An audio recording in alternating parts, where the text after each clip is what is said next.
We thought we had seen it all, from mass murders, psychopaths, hooligans, and serial killers to even presidents. Cops have been on a roll arresting people of all types, but have seen cases where they arrest FBI agents. Were they rightly arrested? And do wrongful arrests of law enforcement officials call for the arrest with heavier punishments? Join us as we check a look at bizarre cases where dumb decisions from cops take them to rather odd position. So why don't we just kick things off with a crossover story of an FBI agent who has been wrongfully jailed?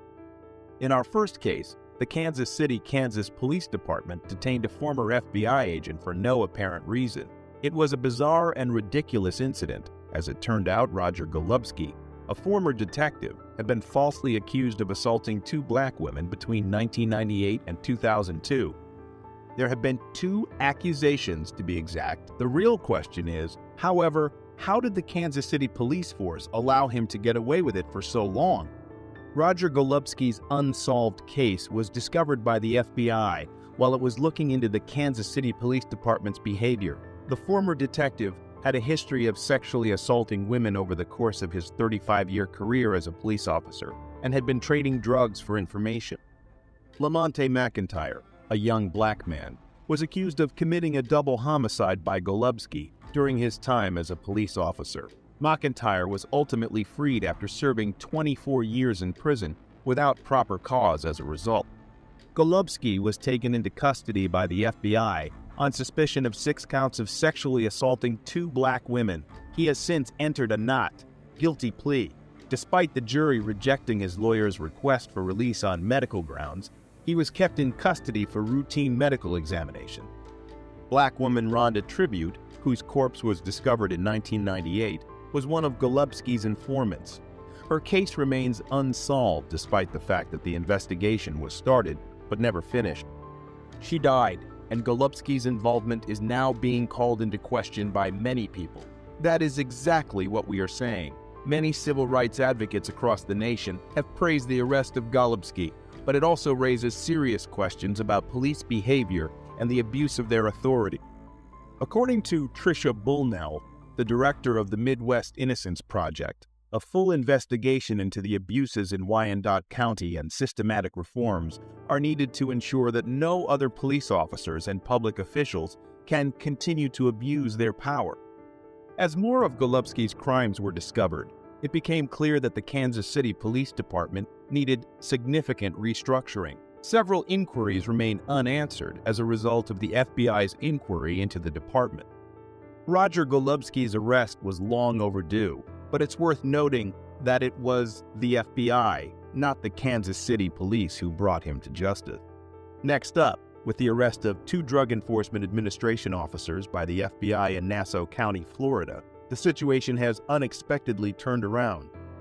The DEA, a law enforcement organization renowned for its aggressive efforts to combat the drug trade, has charged 2 officers with drug-related offenses.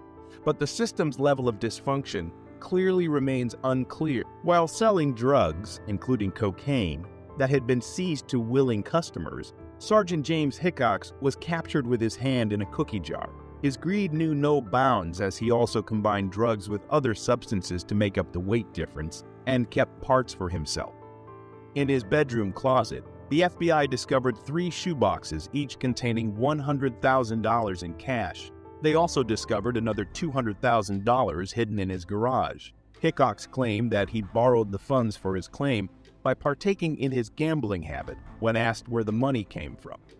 Hickox's actions have hurt the DEA's reputation and are obviously a breach of his obligations as a law enforcement officer. Joshua Erie, a highway inspector, had been covered in the same drugs that had to be seized, even going so far as to legally approve the prescription of 43 oxycodone pills. He purchased drugs from drug dealers. As if that weren't enough, while under the influence of drugs, he acquired a gun. Due to the fact that he was trusted with the law rather than the law itself, Erie's actions were not only wrong, but also dangerous. The surprise arrest of these officers leaves the public wondering just how pervasive corruption is within law enforcement organizations. Sheriff Bill Leeper expressed his dissatisfaction by saying, "I think we need to make sure law enforcement personnel who violate the law are held accountable. When I learned of the accusations, I was shocked, let down, repulsed, and beyond angry. These incidents where the police ran into the FBI were some of the most shocking ones. We now look at our last and final case. A significant mishap that made headlines involved the case of mistaken identity between a Florida deputy and an FBI agent. When he received a call from a man claiming to be an FBI agent and asking to meet him in a nearby parking lot, Officer Gordon found himself in a precarious situation. This is a classic illustration of what can go wrong if a person doesn't confirm the identity of the person they're meeting, especially when speaking to a police officer. I do, but I don't understand what the problem is with your meeting me at the office. I'll talk to the U.S. Attorney's Office about it. Cut off the recording device now." "Okay, well, I will when I leave the area, sir." "Well, I will when I leave the area, sir." Asked the officer to turn off his recording device. Suspicions should have been aroused. However, Officer Gordon continued to record the conversation, a classic move. This was a wise decision as well, because it provided proof of what had happened, which, as you can probably guess, didn't turn out too well for Officer Gordon. Despite Agent Hatton's efforts to persuade Gordon that he was an FBI agent, the officer was skeptical and demanded to know how the agent obtained his phone number. Given the predicament the officer was in, it is not shocking that he requested assistance and handcuffed Agent Hatton. However, things started to spiral out of control. It got worse when Hatton shut the car door, especially considering how hot it was in Florida. It's fortunate that Agent Hatton's condition didn't worsen because Gordon made a bad choice in doing this. Concerns were raised by Officer Gordon regarding Agent Hatton's investigation into the actions of law enforcement agencies in North Florida. Agent Hatton's claims that he was an FBI agent may not have been taken seriously by the officer because he was aware of the widespread corruption within the police department and worried about being connected to it. Let's say his ego overcame him. The hour-long incident took place on December 20 in a parking lot off U.S. Highway 98 in the coastal fishing community, 45 miles southwest of Tallahassee. Due to the heat, Agent Hatton, who was shielded from the elements by a bulletproof vest and had limited access to air conditioning, started to experience health problems like nausea and suffocation. He, however, avoided a fatal situation by being taken to a nearby hospital, where he received treatment for dehydration and heat exhaustion before being released. What do you think of our list? Do you think there are more corrupt officials out there? Sound off in the comments below. And while you are at it, make sure to hit subscribe and leave a like for more such content. Thanks for watching. On March 28, 2022, officers from the Sunrise Police Department were dispatched in response to multiple 911 calls. The calls claimed that Wyatt Yeager, a TikTok user better recognized as Icy Wyatt, had exhibited reckless driving behavior and assaulted another driver with a pistol in a Chick-fil-A parking lot. Subsequent events were recorded by the officers' body cameras. To get back in the car, stop blocking traffic. You literally was at someone else's car, talking to them, banging on their window. I think they called too. Yeah, woman in the car, like beating on the window. I was like, come on, man, get back in the car, go about your day. He goes, "Oh, fuck you, this and that, I got a gun, all this." I'm like, okay, whatever. He cuts us off right here. Okay. He threw the drink at me, so I got out of the truck, obviously. Once I got out, he walks back into his car, he grabs his gun, points it at me. While the officers were in the process of interviewing the individuals who had reported the incident, Mr. Yeager himself dialed 911 to provide his perspective on the situation. He recounted the events. The officers subsequently acquired Mr. Yeager's contact information and requested a meeting with him. Like that crazy. While the officers questioned the alleged victims, Mr. Yeager also called 911 about the situation. I just pulled over because somebody tried to kill me in the car. Okay, tell me exactly what happened. This truck came up and tried to cut me off, so I pulled over to the next lane, and again, he tried to swerve into my lane and tried to hit the car. So I stopped the vehicle, and he gets right in front of me. They stop the car right in front of me, dead stop, so that I almost hit them. And they get out of the car like they're ready to fight. And then I had 4 guys jump out the car and say, I hit them on it. They did not hurt me because I had a gun. No. Okay. Did you put the gun back in the case, or you still have it in your hand? I just opened the glove box and I said, do you guys really want to with me right now? However, Mr. Yeager declined to meet unless he had legal representation present. Eventually, the officers located Mr. Yeager as he was departing from his residence. Approaching the scene with their firearms drawn, they instructed him put the car in park. Mr. Yeager asserted that during his arrest, the officers neglected to inform him of his Miranda rights. Put the car in park. Let's go. Put it in park. All right. Put both your hands out the window. Put your hands out the window. I don't know who I am. Nope. Get out of the car. Keep your hands up. I can't take your seatbelt off. Take your seatbelt off and get out of the car. Do it now. Lay down on the ground. I know my rights. Get on the ground. Get on the ground. You're gonna get tased. Get on the ground. You're gonna get tased. Get on the ground. Get on the ground. Oh. In his defense, Mr. Yeager argued that the officers were not authorized to seize his phone. He further maintained that they would require video evidence to substantiate his arrest, as he possessed multiple witnesses who would vouch for his version of events. Mr. Yeager's girlfriend, Mazing Usher, who is also recognized by the online alias More Amazing, asserted that Mr. Yeager's action of pistol whipping the other driver was undertaken as an act of self-defense against an imminent attack, given the situation at hand. Situation that nobody helped him with. I guess he called someone. Yeah, he called 911 and then he went all the way back here instead of meeting with us. Yes, he came home after being attacked by 2 hillbilly crazy people in a truck. But he pistol whipped them over the top of their head. Because they attacked him. On March 31st, 2022, Mr. Yeager posted on Twitter alleging that the Sunrise County Police and Broward County Ambulance had ambushed him in his neighborhood. He claimed they arrived at his house after he had sought help for a road rage incident earlier that day using force at gunpoint. He also stated he didn't assault a police officer, but that his phone was forcibly taken from him, leading to accusations of battery. Well, if they got pistol whipped with a gun, then they're victims. Okay. Yes, we are going to. And he's a victim of being attacked while driving. They were speeding in front of him. So you guys not aware of the whole story? We heard that there was some kind of a road rage incident that started it, but I was aware that multiple people hung up on his call when trying to call for assistance from these crazy drivers. Multiple calls. I called him myself, actually. Oh yeah, we heard you on the phone trying to find his home to just show up. Wonderful. Well, to talk to him about what happened. Okay. So I'll just follow you guys and see you there. Thank you. Mr. Yeager shared TikTok videos about the incident, but his account has been removed since. In an overall assessment of the Sunrise officers' actions, they receive a C+ grade. While some officers acted professionally, others engaged in antagonistic dialogue. Excessive force was used in some instances, causing injuries to Mr. Yeager. The motivations behind some actions seemed retaliatory due to his conduct. The officers also failed to administer Miranda warnings before questioning Mr. Yeager, potentially affecting the admissibility of his statements in court. On the other hand, Mr. Yeager is criticized for his disrespectful behavior during the encounter and for not utilizing his right to remain silent. While video evidence of the alleged altercation is lacking, footage showed Mr. Yeager driving recklessly. Despite his changing statements and delayed 911 calls, there may be some merit to the allegations against him in the road rage incident, given various factors. Now here's the next investigation. On July 16, 2019, Deborah Hamill, a 65-year-old grandmother, was stopped by Officer Massini from the Cashin Police Department. The reason for the stop was a broken taillight on her truck while she was driving in Cashin, Oklahoma. The subsequent exchange between them is recorded by Officer Massini's body camera.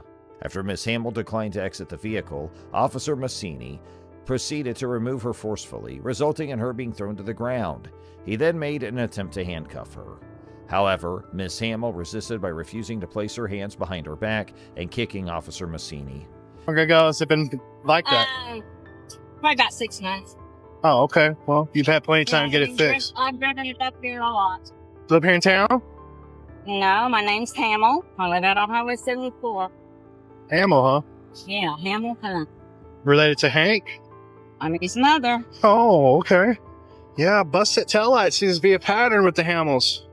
Well, y'all had a headlight out on one of your cop cars the other night. We did? In response, Officer Massini backed away and drew his taser. When Miss Hamill tried to stand up, he discharged the taser, invoking Section 643 of the situation. Ms. Hamill was informed that her decision to flee had exacerbated her legal predicament. Subsequently, she faced charges of eluding, resisting arrest, obstructing law enforcement, and assault and battery on an officer.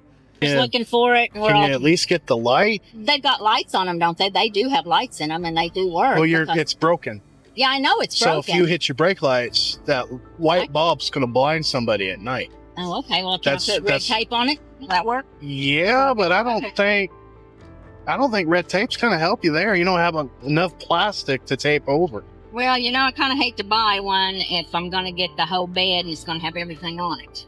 I got you. I just don't want to spend the money. I understand. And, I don't drive it to Texas. I don't drive it in the city. I go to Guthrie and Kingfisher. I'm going right now to check on cattle. Okay.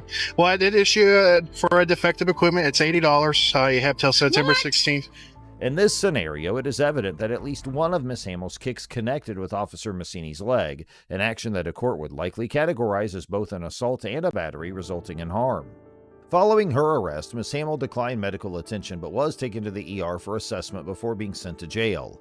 Court records reveal that she was charged with assault and battery on a police officer, resisting arrest, obstructing law enforcement, and operating a vehicle with defective equipment. She pleaded guilty to the misdemeanor charges, with a felony charge dropped as part of a plea deal. Ms. Hamill received a 4-year deferred sentence and was fined $50 for each count. God! Do not take off. Shut up and give me that and I'll sign it. Step out. No. We're beyond that. Do you want me Step out. 305 dispatch. Got one taken off.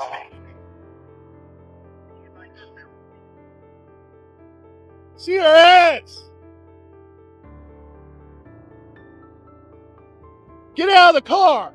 Get out of the car! Get out of the car! to me? Get out of the car! Get out of the car! After her arrest, body camera footage circulated on social media, leading to a city council meeting with over 50 attendees discussing the incident. Some supported the police department, while others protested Ms. Hamill's treatment. Ms. Hamill's attorney criticized Officer Massini's actions as unnecessary and tormenting, suggesting potential legal actions. Officer Massini was graded a C- for his professional demeanor, but also criticized for using a taser on an elderly woman. While his actions might be legally defensible, it was deemed excessive. Ms. Hamill received an F for non-compliance, attempting to flee and resisting arrest. Despite reservations about the taser use, her conduct created a constitutional basis for it. Choosing not to contest the citation resulted in multiple convictions on her record instead of addressing the issue legally. Now let's move on to the next investigation where an officer gets suspended. Sir, EMS. Taser deployed. One female. Custody. Why didn't you just sign a damn ticket? Because I felt like you would be clear with me because I have been in jail forever with this thing. I've been on go through and been a damn thing for her. Do you realize you just got yourself in a whole lot more trouble? On the morning of April 19, 2023, Officer Scott Harrell from the Texas City Police Department approached driver Christopher Scholl at a pump within a Buc-ee's gas station. Officer Harrell alleged that Scholl had swiftly maneuvered through parking spaces, prompting a white truck to abruptly brake in order to avert a potential collision. The ensuing exchange between the two was recorded by Officer Harrell's body camera. Officer Harrell remarked that if he had not already exhausted his supply of tickets, he would issue Mr. Shaw a citation for disregarding a traffic control device. This statement was made despite the fact that the reported infraction took place on private property. The reason why you felt you needed to come through the parking lot like that? I didn't think I did anything wrong. I just came over to get gas. You were speeding and you cut through parking spaces. You know you can't do that. I didn't think I was doing anything, man. You all whooped I'm around. doing is coming to get gas. Yep. Oh, are we gonna go back and forth, or are you just gonna? You asked me a question. You want me to answer it or not? I'm not. If anything, I thought I was going even slower than normal. No, sir. Because normally people don't even park where you park, and that's the direct path to the gas pump. You almost hit that car that was turning right there. I was watching, man. As I soon didn't as you almost cut hit in front of me anybody. like that, I was like Okay. looking and I watched it happen. So I come here every day. There's almost never, ever, ever anybody. So yeah, I go through there because it's the straight path. On April 19, 2023, Officer Scott Harrell of the Texas City Police Department approached Christopher Scholl at a Buc-ee's gas station, accusing him of driving recklessly through parking spaces, causing another vehicle to brake suddenly. After being cited and released, Scholl obtained body camera footage and posted it on his YouTube channel, which gained traction on other platforms. In response to public backlash, Texas City Police Chief Joe Stanton announced an internal investigation by the Office of Professional Standards into Harrell's conduct, with the potential for criminal charges. Every day when I come through. Okay, look, I'm not gonna write you tickets, but the only reason I'm not writing you tickets is because I'm out of tickets right now. Okay, otherwise you would be receiving a citation. For what? Okay. What would be the citation? I'm just curious. Disregarding traffic control device. On private property? Yes. Okay. You still can't do that. Harrell was placed on administrative duties during the inquiry. Scholl's citation was later dismissed, and he revealed plans for civil action against the department through online campaigns. While the surveillance footage remains undisclosed, Scholl's actions were commended for complying with Harrell's orders while respectfully dissenting. So, I'm not going to write you a ticket. I hear you, man. I understand. I don't appreciate the attitude. Two, I get it. You're upset. Nobody likes cops pulling up on them. Nobody likes it. Okay, but you know you did wrong. You know you're not supposed to cut through the parking lot. And instead of being like, "Oh yeah, I messed up. Sorry, it won't happen again," you want to sit here and go back and forth with them. There's a lot better things than this to be doing for you. You're right. I was working on a you report. You can be over here, and there's people right now running 90 miles an hour on the thing. You want to go to jail? So you want to go to jail? You could go to jail for this. You can do what you want to do. I can't stop you. I don't want to take you to jail. No. That is definitely a waste of my time. Okay, but the attitude is not necessary. I agree. That's on your part, sir. I haven't been rude to you at all. I will get in trouble. You go file a complaint, get me in trouble. Write me up. I'm not worried about that. All right, well, I'll make sure that I'm there all the time. If I see it happen again, then we'll go from there, okay? Okay. All right. I'll look that law up on private property too. I don't believe you'd have the authority to do anything here on this parking lot like that. I could also take you to jail for Class B reckless driving because you did almost hit that car. The encounter highlighted the complex interplay between free speech rights and lawful arrests. The incident underlined concerns about retaliatory arrests and Supreme Court precedent's impact on individuals seeking justice. You can do what you want to do, Harold. I can't stop you. If you want to be this way, then that's up to you.